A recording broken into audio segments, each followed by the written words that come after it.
Welcome everybody, this is Mark Stepp. I want to welcome you to Succeeding in a Low Inventory Market webinar. I am the Chief Innovation Officer here at Realvolve. Today I have with me Kendyl Young. She is the broker owner at Diggs in Glendale, California, and one of our contributors. So what we're going to do, we're going to really talk about what is low inventory. I was talking with a few of our agents that were using the system. They were discussing different things and talking about low inventory. Because I'm not a real estate agent, but I developed the tools for you guys, I wanted to really kind of dive deep into this a little bit more and see what we can do to help agents be able to handle the low inventory market. So the first question I had was really, can you define to me what a low inventory market is? Yeah, I mean, I think there's people that are on this webinar that, you know, maybe you've only known this particular market, and you know things are tough, but you don't really know why they're difficult. And you know, you hear the old timers going, well, back in the old days, and it kind of irritates the bejesus out of you. So let me just kind of define it. This is, I'm told, you know, just really, I call it sexy MBA speak. So this is not just for real estate. A low inventory market can be described in terms of months supply of inventory. And months supply of inventory means that if no new homes were to come on the market as of today, but buyers continued to buy at the same rate that they're buying today, how long will it take for all of our houses to be sucked up or sold through? Okay, and so in the MBA type world, they say that 0 to 4 months worth of inventory is considered a seller's market. There's not enough inventory to meet demand. 4 to 6 months worth of inventory is neutral. Neither buyer nor seller is in control. And more than 6 months worth of inventory is considered a buyer's market. And you would expect a downward trend on prices. And indeed, we saw a lot of that when the market was truly bad in 2010, 2009. So today, we're in a low inventory market, and obviously I don't know what the numbers are for your neck of the woods, but here in Glendale, California, which is a city just north of Los Angeles and considered part of the greater Los Angeles area, we're looking at 1.7 months worth of inventory in the month of May. I don't get my June numbers until the 10th of the next month. So that means that we are in a severe seller's market. And that adds up to multiple offers, lots of bad behavior, stressed out buyers. Just, I mean, the host of ramifications for a severe seller's market are pretty deep. Wow. What, if you were to go back to a good buyer's market that you had in the past, what does that look like as far as number of homes? So in the city of Glendale, single-family dwellings, if you're to take a look at the supply of the number of homes that were available in any particular given month, at the peak of our market, which was 2006 for us, March specifically, of 2006, and at that time it was the peak of the market. My buyers were all crying in their beer or their milk or their coffee, depending on what you choose, and they were all crying about that there was so few homes on the market to choose from, and that was how they justified escalating the offer prices out there. At that time, we were looking at, on average, about 500 homes available for sale in any given month. Right now, we're looking at 103 for May, but we were at 70 and 75 for the last 4 months, from December through April. So we're looking at 5 times less inventory today than at the peak of the market. Okay, so that leads me into the next question I had for you, which is, you know, what are the typical challenges on a low inventory market? Wow, there's so many. We could probably spend an entire hour just on that question. But the biggest problems are for agents who do a lot of their business via relationship, and not necessarily active relationship building, but just being able to meet people face to face. Sitting open houses in our market is a big deal. You know, maybe some of you in some of the markets you're in, open houses are not a thing. But in California, open houses are almost a contact sport. It's almost a hobby on weekends, like watching football.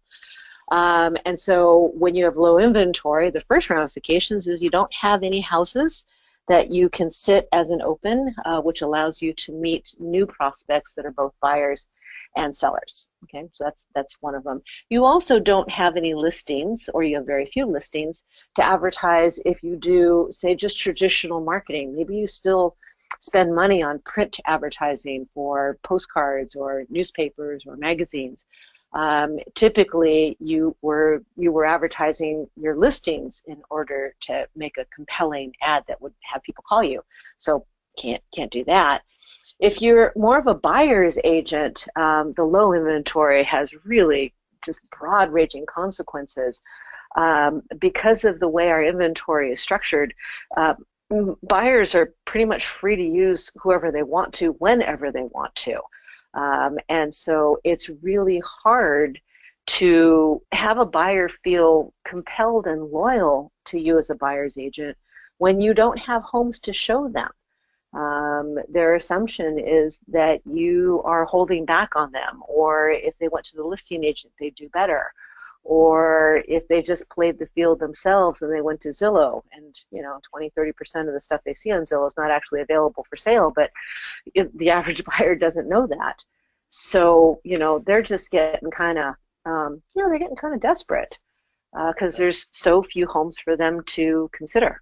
So that leads me to the next part of this then is, what are the things that you can do with Realvolve to overcome some of these challenges that you brought up? I'm so glad you asked that, Mark. Because the answer is hard work, and a lot of agents would rather, skate by on personality and open houses. But the way that I use Realvolve is to build relationships and to get people from the place where they know me to the place where they like me and then they trust me, right? So the way I use Realvolve is to allow me to stay in touch with people, to build those relationships, and to also be in front of them with what I call, well, I don't call it, a mentor of mine coined the phrase, a propertunity, which is a property, which is an opportunity. And because they trust me and they like me, that they pay attention to the opportunity as opposed to blasting the entire Western Hemisphere with my latest open house, like anybody really cares about that. And so Realvolve is an extremely important part that allows me to do this. And I'm not alone, by the way. In survey after survey by NAR, CAR, which is our state association, and various and sundry other entities, it's clear that the vast majority of almost every real estate agent's business comes from repeat and referral. It comes from people you know, not from people you don't know. Who can actually benefit from a low inventory market if they're prepared for it? The people who benefit from a low inventory market are always the listing agents. If we, and I will say we because that's my focus on my team, is to create listings, earn listings, so then my buyer's agents can benefit from marketing those listings and finding buyers that have a true compelling need to buy right now. Because no matter how bad the market is, people have to live somewhere. That's just a truth. So the people who benefit are the listing agents, and the way you become a listing agent, because I know that's what everybody is wondering right now, the way you become a listing agent is to create a reputation of trust and expertise in your local marketplace. Right now, internet lead generation has not figured out how to create seller leads. Seller leads happen because of relationships, and relationships happen because you pay attention to your database and you nurture it, right? So that's what you can do to prepare for it. It's not something that you can send an email today to people in your Realvolve database that will magically turn you into a listing agent. It's something that you have to nurture and develop over time, in my opinion, for the most part. The only exceptions to that are people who may have been networking and developing their network without a database to help them because they're natural networkers, or those who have been doing it all along and not really knowing that's what they've been doing. So, I mean, it kind of leads into the next question, though, is how do you engage with your existing contacts? What are the things that you do specifically to engage? There's a bunch of things. So this is where we intersect with that opportunity idea, right? So I have a number of things, because like many of you, and I've heard from people all across the country. So I think this low inventory thing, it's certainly not a California thing. I think it's kind of everywhere. The first thing that you can do in a low inventory market is to send very, very relevant and targeted email messages to people who might be considering selling. So how do you know that? One way that you would know that is by just knowing who's in your database, having put into your records when their home purchase anniversary was, or keeping track of who has kids that might be getting big and they need a larger house. And then being able to use either that information. You can search Realvolve for who bought a house 5 years ago by using a date filter. If you don't know how to do that, there's plenty of webinars where you can jump on the help. I wish I could do that, but you can search for who bought in the last 5 years, and you can send an email to them saying, hey, you may not be aware of how much prices have risen in the area. Come talk to me. Or if you had a database tagged expanding family or kids, there's lots of ways to tag it. You might send them a opportunity, so that's a property, that's an opportunity, for a house that's in a really rockin' school district, or a house that has a really large backyard. Or one of my personal favorites here in California, it's going to be 96 degrees. I often send emails of a favorite house with a backyard pool. Say, splish splash. Would you like to have, a house with a sparkling pool to jump into right now, as opposed to schlepping your butt an hour and a half from here to the beach? Can I say that word? But okay. You can on the internet. Oh, okay. I don't know if it's available on TV or not, but we'll go with it. So this is a way of using tags to find people in your database that have a specific need, and then intersecting that with a concept that I call opportunities to send interesting, relevant, and valuable emails to them. Now, of course, you don't have to send an email. You could actually call them. Whoa, that's a pretty high concept. You could call them. I know, really. I'm personally completely petrified of the phone, so that'll be somebody other than me. But you could call people, and you could tell them about a opportunity. And the script more or less looks like, hey, I just wanted to get in touch with you. I know that I have you tagged to someone as my database as someone who has, a passel of kids. Just saw this really great house with a backyard pool. It's one of the most beautiful pools I've ever seen, and it seems like a really low list price. Are you interested in taking a look? That would be the basic script. What you'll definitely do, though, I can guarantee this, and this is why you should not try to read anybody's mind before you send the email or make the phone call, because you might be tempted to think, oh, well, they just bought the house from me last year. No way in the world they would be interested in selling their house now and moving to a house with a pool. If you did that, first of all, I have news for you. You actually can't read their minds, and you don't know what's going on with their life. But two, no matter what their place in life is, no matter where they might be in wanting to take advantage of your opportunity, they're going to feel really awesome that you called or you emailed to let them know about it. If you're being very targeted about it and you're sending them a message that makes them feel like it was specifically for them, they will feel like you are a caring, attentive, and awesome real estate agent that they feel trust, love, and loyalty to. And even though maybe not now, later they would. Correct. And remember what you did for them in that spur of the moment to them, but very targeted for you. So that builds that aware, know, like, and trust. Now, the next thing that I want to tell you guys about is new, but absolutely not new. And what I observe in a low inventory market is that agents are very stressed out. I know this because I've been on the receiving end of lots of bad behavior of stressed out real estate agents. And the tendency is to fly into do-it mode. And do-it mode is keeping really, really busy, doing what anybody who's listened to me in the past knows. I call them the agents with their hair on fire. And they're in constant motion. And when they're in constant motion, they don't want to do the things that might lead to business if it doesn't feel like it's going to lead to business right this very, very second.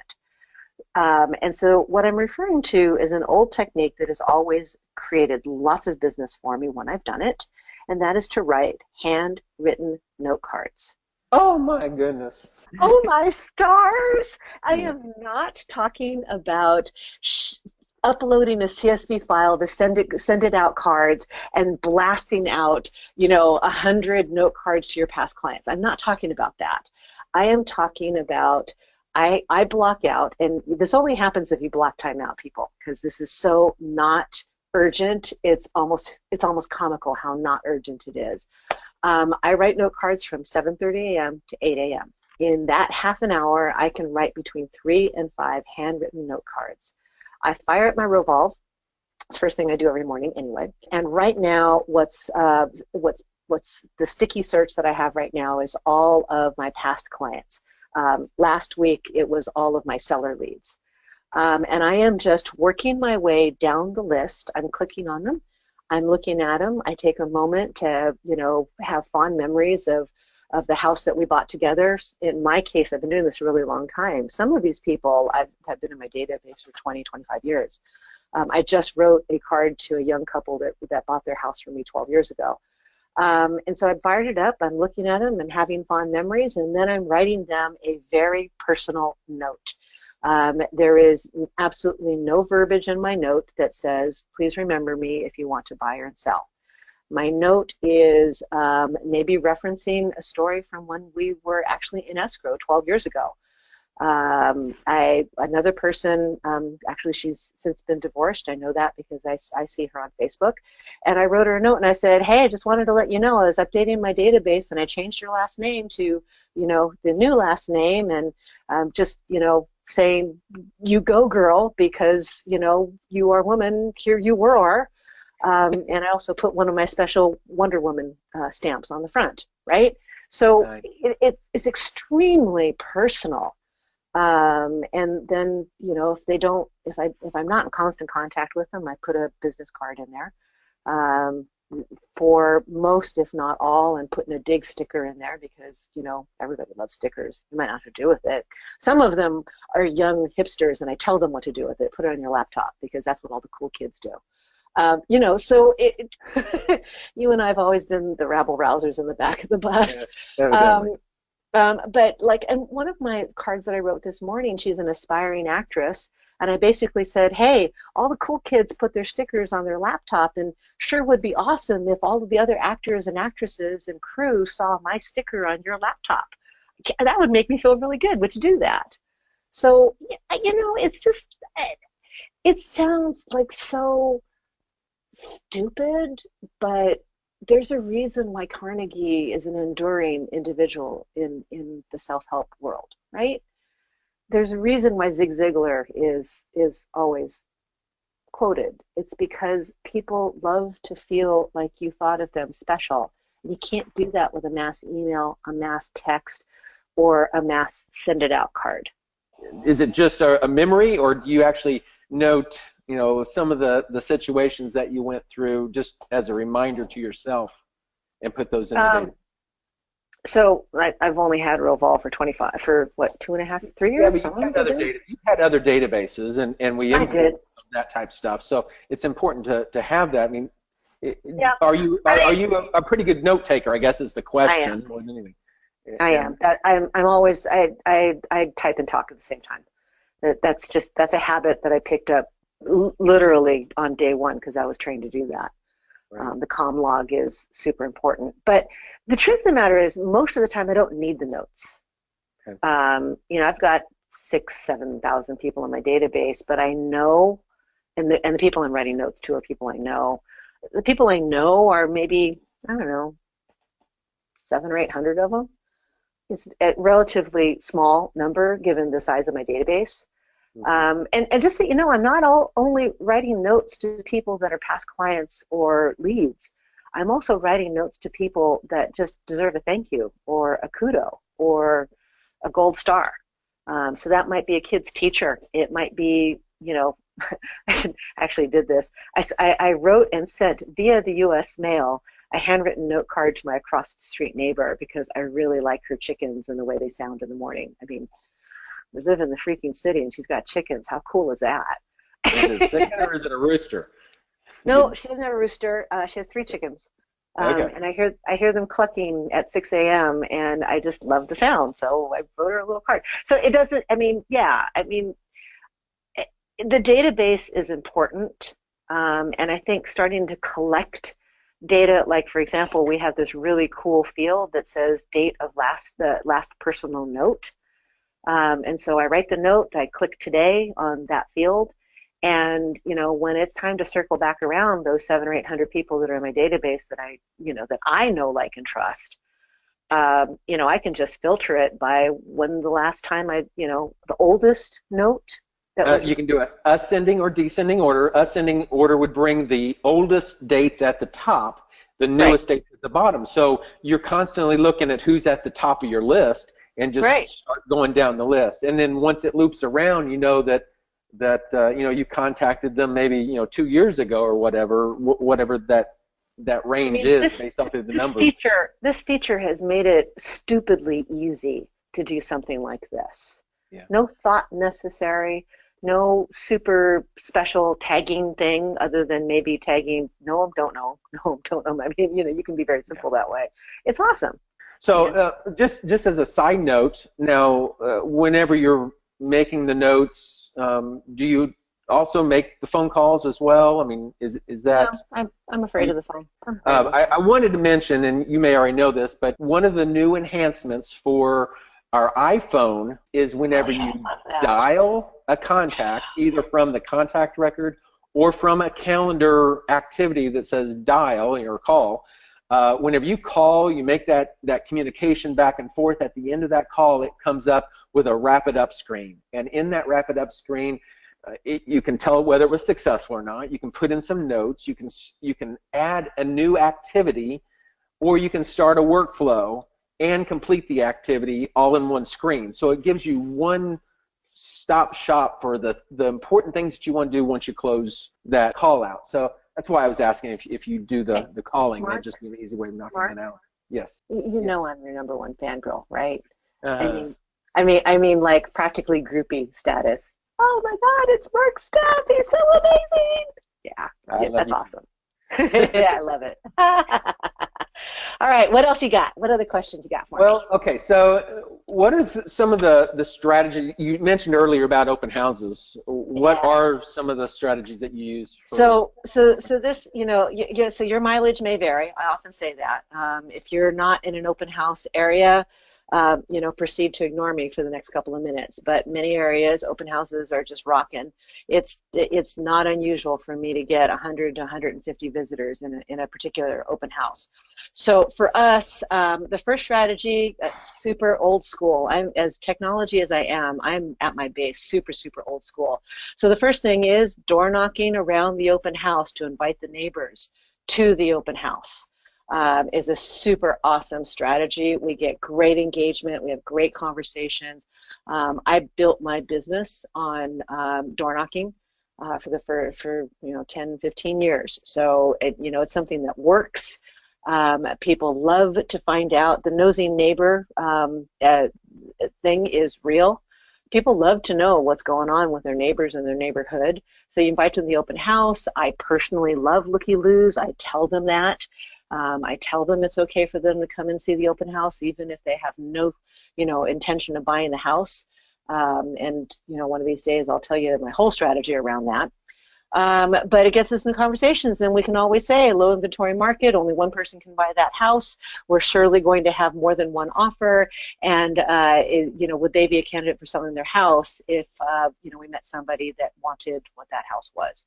So that's an awesome way to do things. The second thing that we do is that we use a sign-in system that's on the iPad. And it allows us to send a email immediately as a follow-up that has links to all of our pictures, our 3D scan, and also because they know that they're getting something because they've given the email as opposed to usual, please sign in, give your email, and then they're assuming you're just going to bug them. We tell them what they're going to get, and so they give us emails that are actually valid emails and gives us a chance to then market to them, call them for follow-up, or at a minimum, give them a drip. Speaking of drips, when we do them, we don't want to just drip any old thing. We actually drip things that we think will be relevant to them. So some of it is what I call consumer empowerment articles, so things that teach them, like for example, one of the highest ranking posts on my blog is the 6 best questions to ask at open house. So some things like that, or when we have a new listing with a new open house, because of the way we've tagged things, we're able to know who has visited open houses that are like the new open house that we're having this weekend. So it might be the same neighborhood, same size, same price range, something like that. We have a lot of character homes, so people have visited Spanish-style homes, whatever. And we will send open house invitations to people who have visited open houses like we have. And we tell them that's why we're sending it to them, because you visited such and such a house. We thought you'd be interested in this house. And so that again is very, very targeted and something hyper relative. Yeah, and Realvolve allows me to do that. Yeah.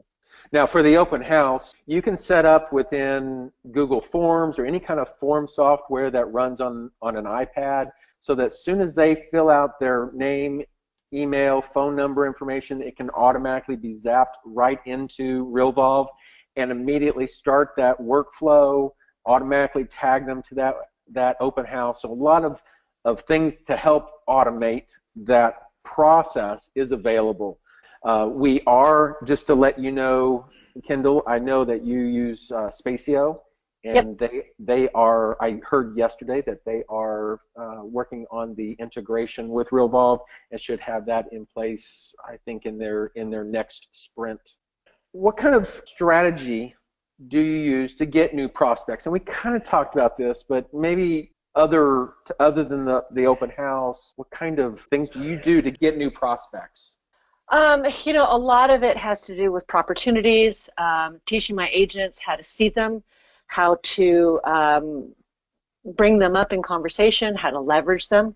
Right now, with inventory just being really, really low, it's so important to me networking with other real estate agents to find out, for example, everybody knows what's on the multiple list. Your consumers know what's on the multiple list almost better than you do because they're stalking Zillow or Realtor.com. So, as I say, if the only information you have is something that can be Googled, you're not worth much, right? So, paying attention to what might be falling out of escrow, what might be about to reduce their price, knowing which expired listings are still a candidate for potentially selling if you brought the right buyer. I have in my company several alpha mommies, and so they always have their ear to the ground with mommies who are potentially thinking about wanting a bigger house or going to a different school district or any other number of things. Okay, let's see, what other prospects to get a low inventory market? A lot of the stuff of keeping in touch with people through the database using tags has a lot to do with it. And then just being extremely focused about the content and the actions of your day. Nice. It's not rocket science. It's just doing all the things we've been told to do and don't want to. Okay, the magic word, social media. So what are some of the do's and don'ts of social media? And I know you've got some opinions on that, so swing away. Okay, well, so I'm going to start with the don'ts just because they're almost comical. And I think most of you know this, and maybe you just need somebody like me to validate that this thing that you're doing that you've been told from stage to do, but it makes you feel icky. Yeah, don't do it. So if your personal feed contains nothing but here's my listings, here are my open houses, and here are really cute pictures of my satisfied clients, that's a don't. You should have, the golden ratio really is 1 piece of real estate content to 9 pieces of non-real estate content. Okay, so if that's what you're doing, don't do that. Also, don't, and when I say don't, I mean this in the strongest language possible. Do not engage in the humble brag.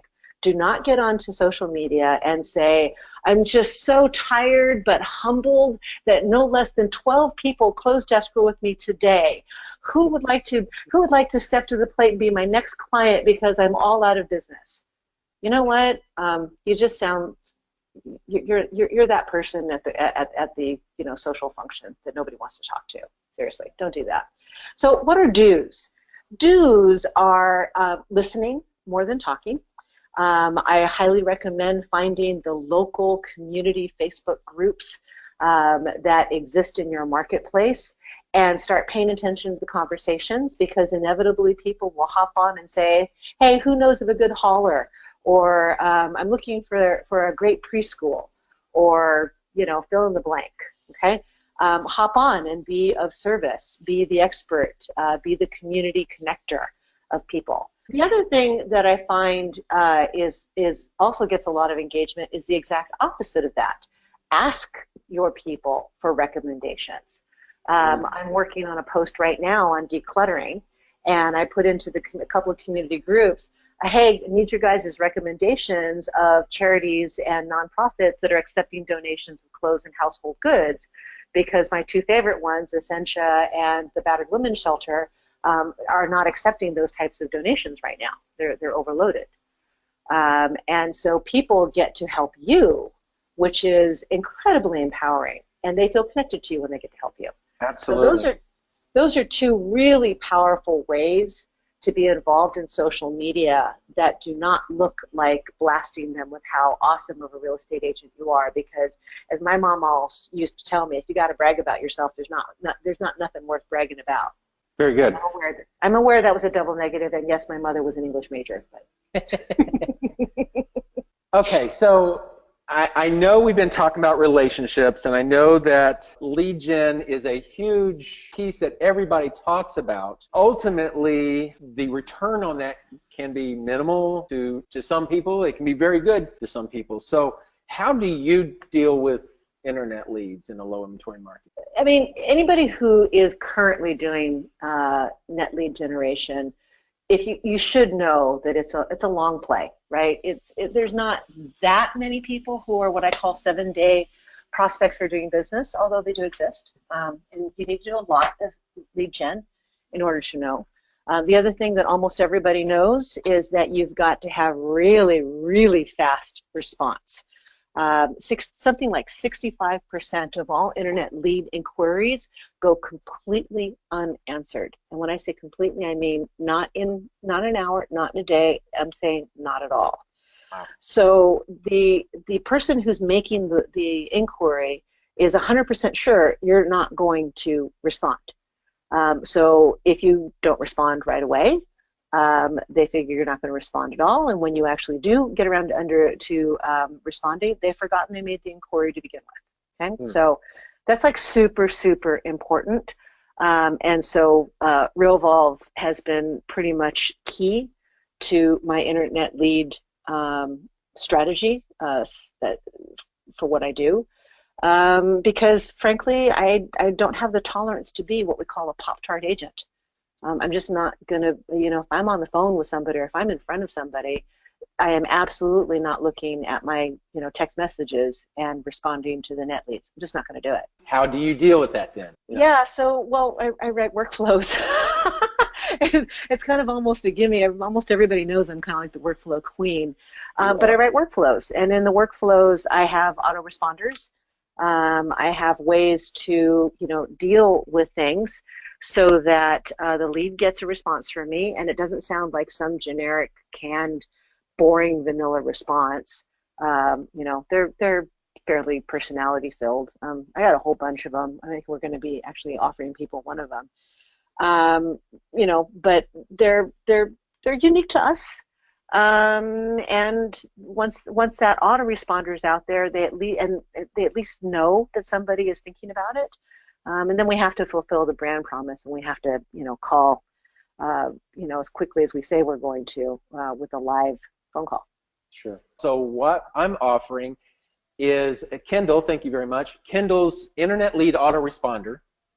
This is a $79 value. You guys will get it free, no charge. Here's the deal. I know that there's people that are currently using Realvolve. You guys really don't even have to respond. It'll come to you.